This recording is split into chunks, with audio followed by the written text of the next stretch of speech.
Do you believe that a voice can shake the heavens, that a single sentence, spoken from the dust, could ripple through marble palaces, echo in golden domes, and awaken the forgotten corners of the earth?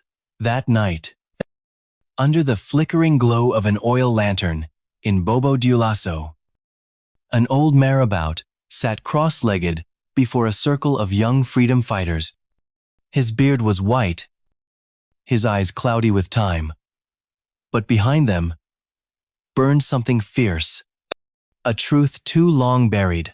His voice trembled not with weakness, but with power. "Something is coming," he whispered, "and it will not ask for permission." The room fell still. No one moved. Outside, the Sahel winds stirred like distant drums, as if the land itself were listening. None of the young men knew that in less than 48 hours, the name Captain Ibrahim Traoré would erupt across the world, from the dusty alleys of Ouagadougou to the courtyards of Cairo, from refugee camps in Niger to the marble chambers of Mecca, and even further into the conflicted hearts of the global Ummah. This wasn't a military order. It wasn't a coup or a call to arms. It was something deeper, something destined. The name Traoré was already murmured in back alleys, posted in quiet forums, prayed over in lonely mosques. But what was coming wasn't just a speech. It was a spark, and the dry air was ready to burn. Traoré hadn't been born into power. He didn't inherit titles or riches. He earned everything through fire, through betrayal, blood, and the screams of the forgotten.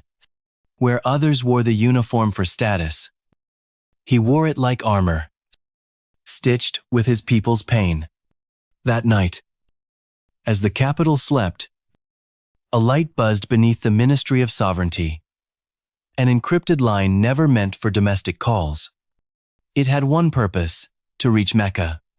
Not diplomats, not the media, but the Grand Imam of Masjid al-Haram. What Traoré was about to send wasn't approved by any committee. It wasn't revised or rehearsed. It was raw, real, written by hand, sent by faith. A cry not for sympathy, but for awakening. And somewhere, the heavens were listening. Beneath the Ministry of Sovereignty, hidden beneath stone and silence, an encrypted line buzzed to life. It hadn't made a sound in years. Most forgot it even existed. But tonight, it waited for one voice. Captain Ibrahim Traoré stood alone under dim light, hands dusty, heart pounding. In front of him, no generals, no journalists, no applause. Just a simple desk and a satellite transmitter built for one thing: to reach the holiest mosque on earth. Not the press, not the people. Mecca. He placed a handwritten letter beside the transmitter. No aids, no approval, just ink, resolve, and the full weight of his nation behind every word. Assalamu alaikum, Sheikh al-Sudais. He began aloud, rehearsing the words before sending. I write not to flatter, not to beg. I write to awaken. He spoke of children in Mali, dying mid-prayer, as stomachs empty, of mothers in Niger, burying sons wrapped in rags, while others worshipped beneath golden domes. He spoke not in anger, but in heartbreak. Africa is not dead. He wrote, she is bleeding and the Ummah is silent. And then the line went silent. The message was gone. Traoré stepped back, shoulders shaking, not from fear but from release. It was out of his hands now. For 6 days, nothing came back. No reply. No reaction. The world kept spinning. Markets moved. Cameras pointed elsewhere. The usual silence. But then, something strange happened. The letter leaked. Not through embassies. Not through the media. Through phones. Old. Cracked ones. WhatsApp groups in refugee camps. Telegram threads in mosques. Passed between broken fingers in forgotten villages. The words burned. Imams cried reading it. A girl in Bobo Dioulasso held her Quran tighter and whispered, "Mama, do you think Allah is finally listening?" A scholar in Timbuktu stood before his Friday congregation and trembled. A message was sent to a sheikh. But its true destination was all of us. By the time Sheikh al-Sudais received a formal briefing, the world had already heard. It was no longer a letter. It was a fire. And somewhere deep inside the Grand Mosque of Mecca, a man revered by millions sat alone in a marble chamber, holding that letter with both hands, trembling. The voice of a dusty captain had just reached the heart of Islam's highest seat. For 6 long days, the world said nothing. The television anchors didn't mention his name. The diplomats scrolled past it. No headlines. No hashtags. Just silence thick. Deliberate silence. But truth doesn't need a spotlight. It finds its way. The letter from Captain Ibrahim Traoré, simple, handwritten, unapologetic, slipped through cracks no intelligence agency could seal. No one knew how. No one could trace the leak. But it was out. And it was everywhere. In refugee camps across Sudan, boys gathered around cracked Android screens. In Zanzibar, fishermen played it over transistor radios, their nets untouched in the water. In Dar es Salaam, it echoed from the back of motorbike taxis. The words replayed again and again. They didn't just hear it. They felt it. It wasn't political. It was personal. Mothers wept. Elders stared into the distance. Young men who once laughed at religion now sat still. Heads bowed. Whispering, "Is this real in Mecca?" Sheikh al-Sudais held the letter with trembling hands. He had read it once. Then again. Then again. 100 times. It cut through every robe, every title, every protocol. Because this wasn't from a cleric. Not from a scholar. This was from a soldier with dust on his boots. Calling not for war, but for memory. For unity. For dignity. And the weight of that truth was heavier than any fatwa. Alone in the library of the Haram, Sheikh al-Sudais could not sleep. His aides knocked. He sent them away. He reread every line under the pale green dome, his chest rising and falling not from anger, but from conviction. And far from Mecca, a girl named Zalika clutched her Quran on a plastic mat. "Mama," she whispered, "do you think God is finally listening?" Her mother, once hardened by silence, nodded slowly, tears tracing the curve of her cheek. And still, the sheikh remained silent, not out of defiance, but because his heart was cracking open. In Timbuktu, a rebel scholar once silenced for challenging elites stood before his people. His voice shook as he declared, "A captain wrote a letter, but it was never meant for one man. It was a call to the Ummah, and we can't ignore it anymore." Across Africa, people weren't waiting. They were rising. And the silence, it was about to break. It happened on the 12th night, as the full moon hovered over Mecca like a silent witness. The Grand Mosque brimmed with worshippers, hundreds of thousands gathered for Jumu'ah, expecting routine, tradition, Order. They got something else. Sheikh al-Sudais stepped to the pulpit. His voice had always been calm, measured, polished by decades of protocol. But not tonight. Tonight, his voice shook. Brothers and sisters, he began, a soldier from Africa has reminded me what it means to lead. Gasps spread through the crowd like wildfire. Some stood. Others froze mid-breath.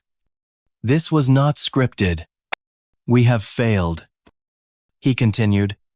We failed in our silence, in our comfort, in our forgetting the letter. He held it up not just as paper, but as proof. Proof that the forgotten were no longer silent. Proof that truth could still rise from the dust. He spoke of Bilal, the first caller to prayer. A black man with a stammer who stood taller in spirit than kings. He spoke of hunger in Mali, of mothers in Niger, of the silence that had become sin. And then he did something unimaginable. He broke protocol. He promised action.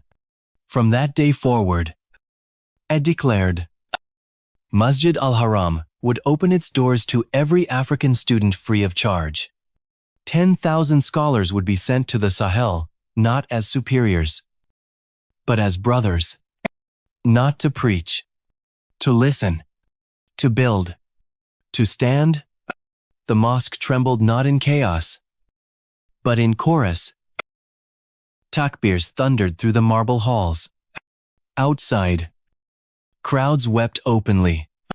It felt like something ancient had awakened, like the Ummah had been asleep for 400 years, and just now, someone had finally stirred it. Across Lagos, Accra, Dar es Salaam, Imams tore up pre-written sermons. They rewrote their khutbahs overnight. In Kenya, youth began a movement number I Am Too, reclaiming not just their faith, but their identity. And in Ouagadougou, Captain Ibrahim Traoré stood on a balcony overlooking a quiet street. No cameras, no celebration, just a breath of wind brushing past his cheek. He closed his eyes. Somewhere far away, a voice had answered, and in that answer, a continent exhaled, because this wasn't just a sermon. It was the first sound of something rising, and it wouldn't be the last. While the Sahel roared with prayer and poetry, while mosques from Nairobi to Nouakchott echoed with new breath, not everyone celebrated. Far from Ouagadougou, in air-conditioned embassies, sealed behind marble and glass, alarms had gone off. Red lights blinked. Files hit secure desks. Phones rang. They didn't speak his name aloud, Captain Ibrahim Traoré, but they all read the same reports. Contracts were in danger. Puppet regimes shaken. Mining deals. Oil routes. Arms shipments, now facing a new enemy, conscious citizens. One Western advisor whispered, he's not calling for war, but somehow, he's doing more damage than a battalion. In North Africa, a well-fed general once praised by foreign media as a stabilizing force gathered his inner circle. His voice dropped low. If Traoré isn't stopped, he warned, this continent will no longer be ours to control. His words didn't echo in boardrooms. They echoed in bunkers. But they were already too late. The winds had shifted. In the streets of Bamako, young men rapped verses inspired by Traoré's letter. In the markets of Dakar, women painted his words across baskets and bread stalls. We do not seek sympathy. We demand respect.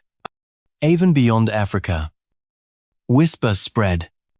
A converted gang leader in Manchester tattooed the phrase, "We are the dustborn," across his chest. In Tunisia, a protester lifted a sign that read, You ignored our hunger.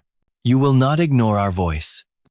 And across the Islamic world, from the Gulf to Istanbul, nervous clerics exchanged glances, not because he preached rebellion, because he hadn't, and that was what terrified them.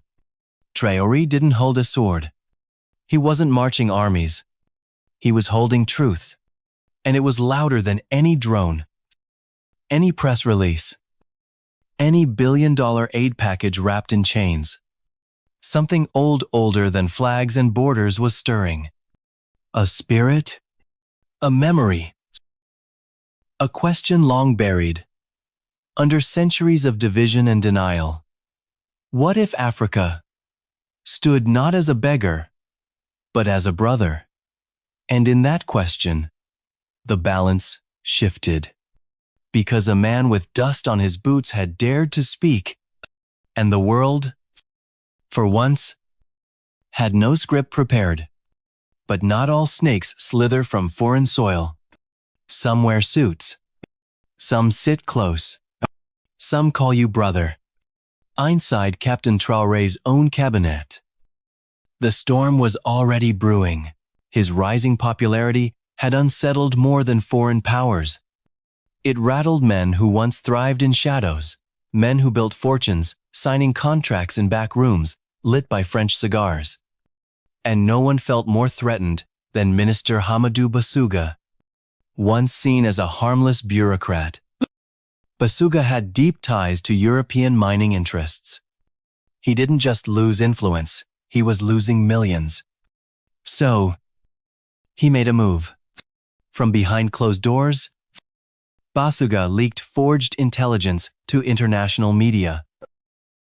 The documents claimed Traoré had ties to extremist groups, that his letter to Mecca wasn't a call for dignity, but a coded message of radicalization. It almost worked. Within hours, headlines erupted. Burkina Faso's Traoré hero, or hidden threat UN officials, weigh sanctions amid radical allegations. Another African strongman in disguise. The same networks that ignored the original letter now ran round the clock. Speculation. In diplomatic lounges, whispers turned to warnings. Aid was suspended. Sanctions were drafted. Flights rerouted. But this time, the people weren't fooled. In Ouagadougou, 1,000 citizens marched not with fists, but with letters, Qurans, poetry, and banners. One read, "Truth has no army, but it has us." Another simply said, "We are not blind anymore." And then came the moment everything cracked. A quiet data analyst named Aisha Kuru, daughter of a cocoa farmer, stepped forward. Working late at the Ministry of Communications, she uncovered metadata, proving the leaked documents were fabricated. The IP address traced to a private server registered under Basuga's alias in Paris. Her evidence clean, demestamped, irrefutable, spread across every channel within hours. By morning, Basuga was gone, fled. His betrayal collapsed like wet paper in the rain. Traoré never addressed it directly. He didn't need to, because in the eyes of the people, truth had defended itself, and more importantly, the spell was broken. For generations, lies wrapped in foreign suits had shaped the narrative. Not anymore. Now, the children of Burkina Faso were reading metadata and marching with poetry. They didn't need weapons. They had clarity. And that clarity, it was unstoppable. For centuries, African Muslims had made the pilgrimage to Mecca in silence. They arrived with worn sandals, torn passports, and hopeful eyes only to be waved through side doors. Questioned longer, stared at colder, and often simply ignored. But this year everything changed.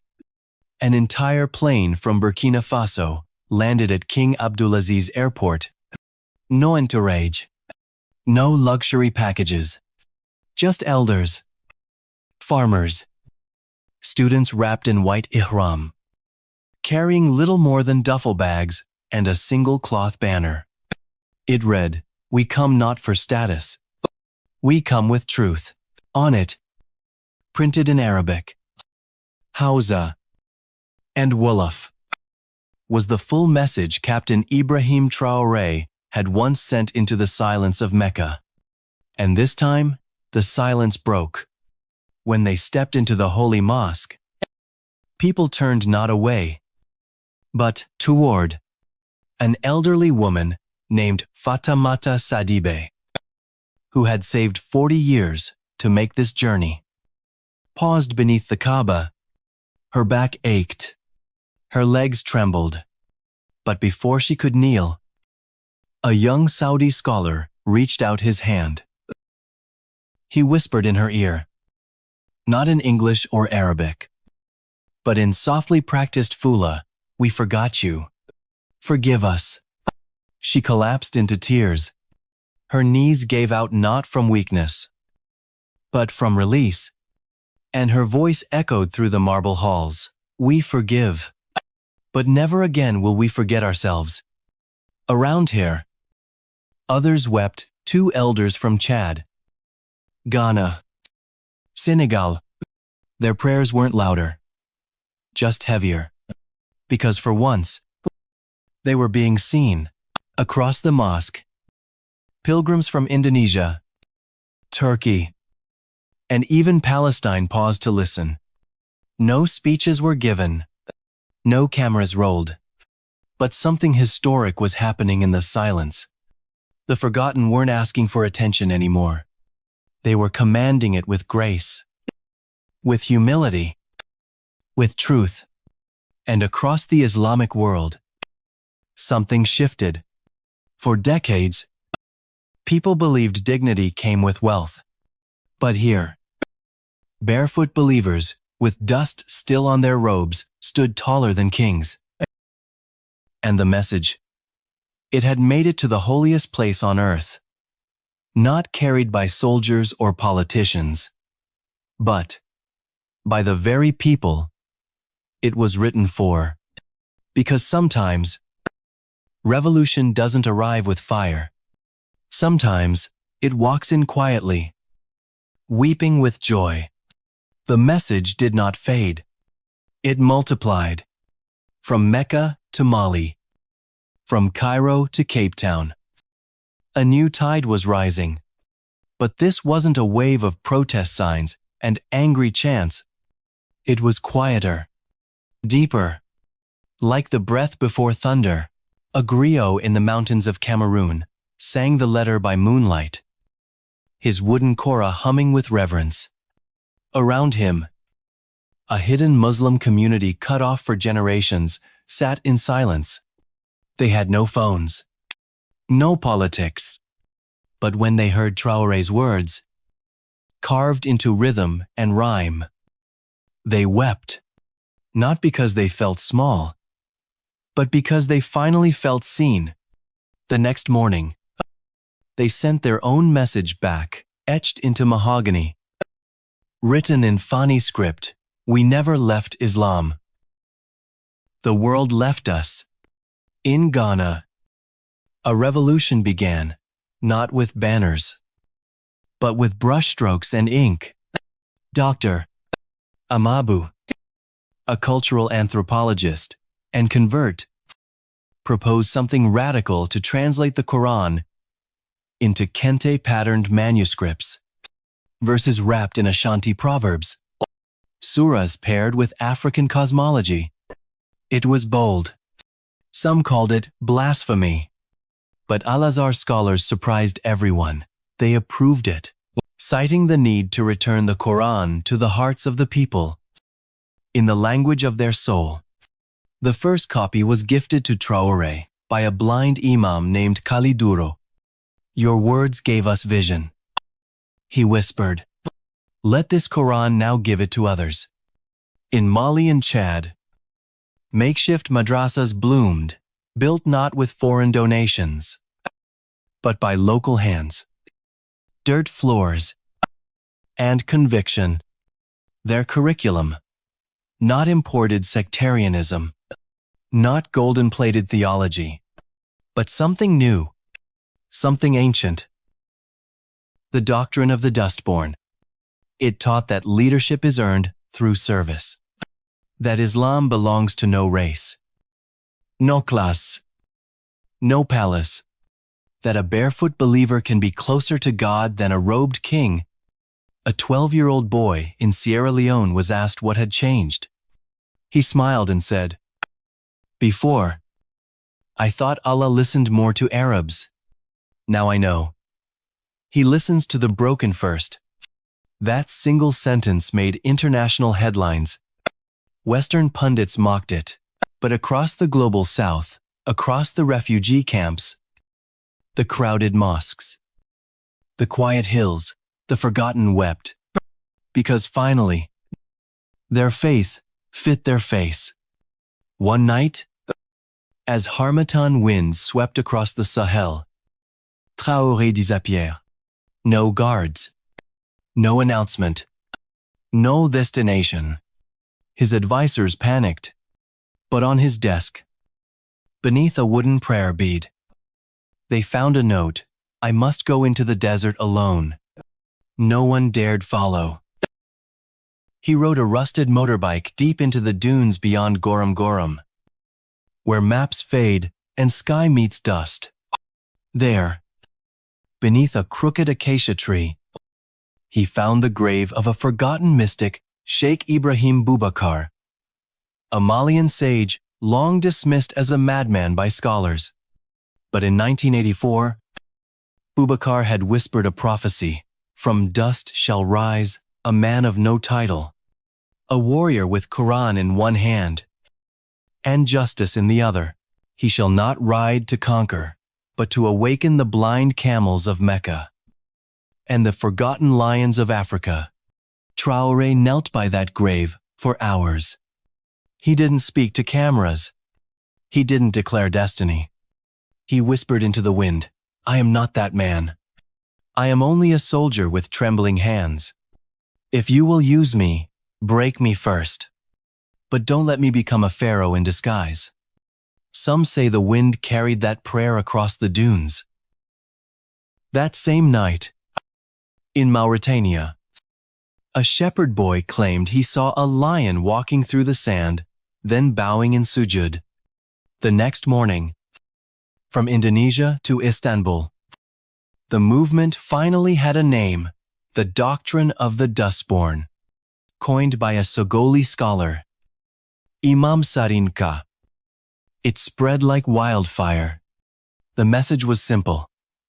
Leadership is not inherited. It is earned. Proximity to power does not equal proximity to God. And the African Muslim must stop asking for a seat at the table of the Ummah. He must build the table, then invite others to it. In Uganda, it became curriculum. In Tunisia, it became protest chants. In Gaza's refugee camps, it became a lullaby sung by children. Even Western converts began echoing it. A reformed gang member from Chicago now called Brother Malik, tattooed across his chest, "We are the dustborn. We rise with no permission, but God's abudad common." The world had called them footnotes. Now, they were becoming verses. Years passed. The media moved on. The headlines shifted. The world, always hungry for something new, looked elsewhere. But the message, it stayed. It became a curriculum in schools from Senegal to Sudan. It became a song sung at dawn in refugee camps. It became a whispered prayer in hearts that had forgotten how to hope. And Captain Ibrahim Traoré has stepped down. Voluntarily. No palascoop. No final speech. No parade. He simply walked away. He returned to his childhood village, A place with no marble, no microphones, no power but sacred, in a way cities could never be. The people no longer called him captain or president. They called him Baba Ibrahim, Father Ibrahim. His beard had turned silver. His hands, once hardened by rifles, now built Quran stands for schoolchildren. He tended gardens. He taught with no bodyguards, no cameras, only quiet. Each morning, he sat beneath an old baobab tree in silent dhikr, whispering not commands, but gratitude. One afternoon, a girl named Samira, barefoot, with a scar above her eye, sat beside him. She was no older than 10. In her hand, a torn notebook. Baba Ibrahim, she asked softly, when you're gone, will the message die? He didn't answer right away. He looked to the sky, the same sky he had prayed under in the desert, the same sky that had carried his voice across continents. Then, with a gentle smile, he lifted one finger upward. The message isn't mine, my daughter. It came before me. It will outlive us both. I was only the voice, not the echo. Samira blinked, then opened her notebook and wrote her first line. We were dust. Then we rose. And now, we build. That night, Ibrahim Traoré passed away in his sleep. No fanfare. No coffin of gold. As he requested, he was buried beneath the baobab tree, wrapped in a plain white cloth, just like the prophet. But the world mourned. Not just Africa, not just Muslims, but Poots, reformers, farmers, truth seekers. His grave bore no titles, only one sentence, engraved in Fula, Arabic, and English. If you want to change the Ummah, start by lifting the ones we buried beneath it. Allah sees the dust. He hears it too.